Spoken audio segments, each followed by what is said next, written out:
Setelah mendapatkan dewa campuran, Xiao Yan dapat memastikan bahwa Zhu Qi adalah orang yang menggunakan teknik ini untuk menghadapinya saat itu, dan seperti yang diharapkan, Dewa Keabadian juga menganugerahkan energi emas pada Zhu Qi. Apa yang dipikirkan Xiao Yan lagi adalah, saya khawatir Dewa Abadi di depannya tidak hanya mengajari mereka, tetapi berbicara tentang karakternya, selama dia bisa mengatakan sesuatu yang baik, dan siapapun yang bisa menyanjungnya, seharusnya tidak sulit untuk mendapatkan teknik pencampuran jiwa darinya. Namun, dibandingkan dengan teknik pencampuran jiwa, energi emas dari kekuatan asli ini lebih langka, setidaknya kekuatan semacam ini sangat langka, mirip dengan kekuatan yang dimiliki oleh sumber dunia seperti Heart of Flame. Dan sepertinya Dewa Abadi di depannya dapat memberikannya sesuka hati, jadi itu pasti memiliki kekuatan asli yang luar biasa agung. Bisakah aku menembus keabadian sekarang? Xiao Yan mengangkat kepalanya dan bertanya kepada Dewa Keabadian setelah menangkupkan tinjunya sedikit untuk mengungkapkan rasa terima kasihnya. Kekuatan asli keabadian telah diperoleh, dan Anda memiliki kualifikasi untuk menjadi abadi, tetapi untuk benar-benar mencapai keabadian, tidak cukup memiliki kekuatan keabadian, Anda juga harus memiliki kehendak keabadian. Dewa Keabadian menjawab, Xiao Yan bingung saat mendengar kata warna. Kehendak keabadian. Apa kehendak keabadian? Kata-kata Xiao Yan terdengar agak bodoh, tetapi sebenarnya dia hanya ingin Dewa Keabadian merasa seperti itu. Xiao Yan hanya ingin meningkatkan kekuatannya sesegera mungkin. Xiao Yan tidak lagi memikirkan metodenya. Itu saja, aku juga bosan, aku masih berharap kamu bisa menjadi lebih kuat secepat mungkin, dan kemudian akan lebih menyenangkan untuk dihajar. Terlalu membosankan untuk mati dengan keadaan darurat seperti sekarang. Dewa Abadi menghela nafas dan menggelengkan kepalanya, lalu melambaikan jubah lengannya. Ini adalah ciptaan kedua yang diberikan kepadamu. Apakah kamu dapat memahaminya atau tidak tergantung pada pemahamanmu sendiri, tetapi jika kamu bahkan tidak dapat memahami ini, maka aku akan mengambil kembali seni waktu yang aku berikan padamu. Xiao telinga Yan masih berdenging ketika Dewa Abadi berbicara, kekosongan asli di sekitarnya langsung menjadi lebih cerah, dan langit muncul, dan di atas langit ada 3 bintang besar, yang memancarkan suhu panas yang tak tertandingi ketika mereka saling memantulkan. Ini telah berjalan dengan stabil selama bertahun-tahun, sebanding dengan artefak pengejaran buku versi lama, dan kutu buku tua menggunakannya untuk mengubah sumbernya, Huan Yuan. Saat Anda menundukkan kepala, Anda akan melihat gurun terkubur. Di pergelangan kaki dalam kegelapan, di bawah panas yang ekstrim, suhu tiba-tiba turun, dan tubuh Xiao Yan diselimuti embun beku. Pada saat ini, Xiao Yan tampaknya bukan lagi dewa pertempuran leluhur yang kuat, seolah-olah dia telah menjadi manusia yang bahkan tidak memiliki kekuatan apapun saat ini.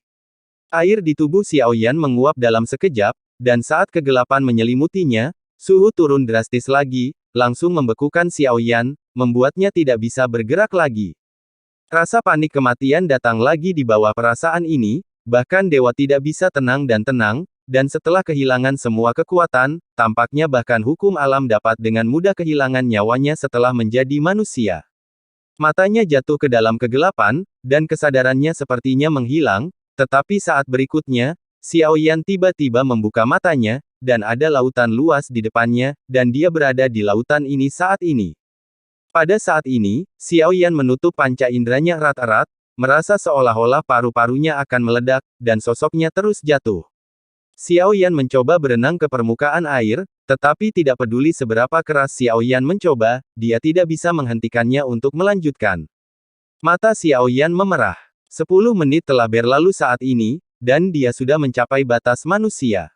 Akhirnya, dia tidak bisa menahannya, dan sejumlah besar air laut mengalir ke paru-paru Xiao Yan dalam sekejap, instan. Setelah hanya tersedak beberapa teguk air laut, Xiao Yan kehilangan kesadaran. Perasaan tidak sadar ini menyebabkan kepanikan yang luar biasa 1 detik sebelum dia kehilangannya hanya dalam waktu singkat, Xiao Yan mati 2 kali dengan cara yang berbeda.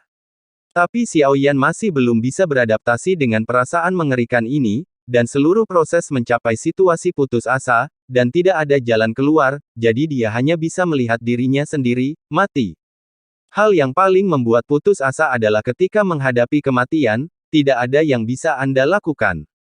Ketika Xiao Yan sadar kembali, ada perasaan dingin di dadanya, dan ada semburan suara pertempuran dari sekelilingnya. Ketika dia melihat ke bawah ke dadanya, jantungnya sudah ditusuk oleh ribuan anak panah.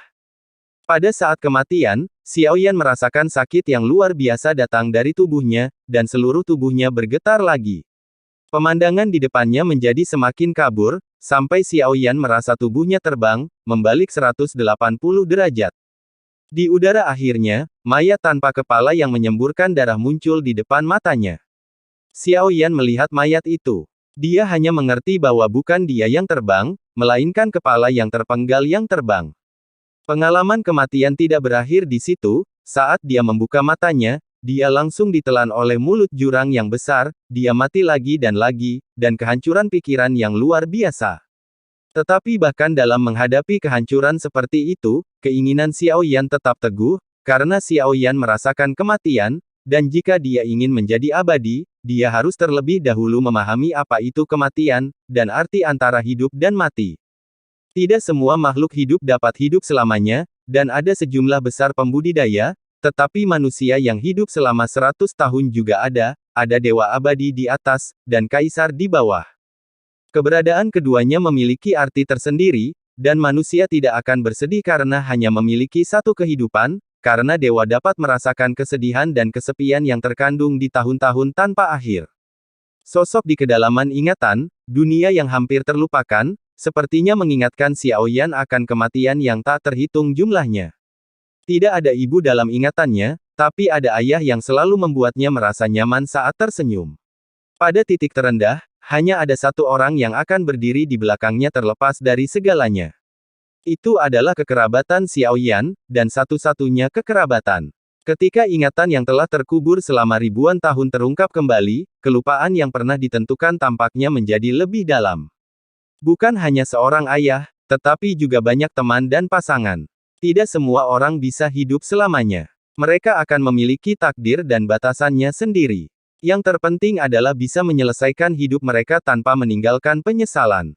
Setelah meninggal untuk ke-100 kalinya, gambaran Xiaoyan berubah, dia berubah menjadi anak berusia 5 tahun, dan beberapa kenangan tentang Mohu muncul di benaknya, ayahnya hidup dengan menggembalakan hewan, dan ibunya bertanggung jawab atas persalinan. Ini adalah kehidupan fana. Meski singkat dan biasa, setidaknya tidak menyedihkan. Mereka yang mencintaimu masih bisa mengingatnya. Pada akhirnya, ketika orang terakhir yang mengingatmu mati, itu akan benar-benar hilang. 100 tahun seperti kilatan cahaya, meski singkat, nampaknya lebih nyata dari Tuhan, lebih seperti hidup. Keluarga itu tidak kaya atau miskin, ada daging untuk dimakan dan nasi untuk dimakan, dan saya tidak pernah lapar sejak ingatan. Xiaoyan tumbuh dewasa, mewarisi penggembalaan ayahnya, dan kemudian bertemu wanita tercinta, menikah dan membesarkan anak, dan mati. Sama seperti kematian, Xiaoyan telah hidup selama ratusan generasi, dia telah menjadi kaisar fana dan pengungsi yang malang, dia telah merasakan semua penderitaan dan cita rasa hidup.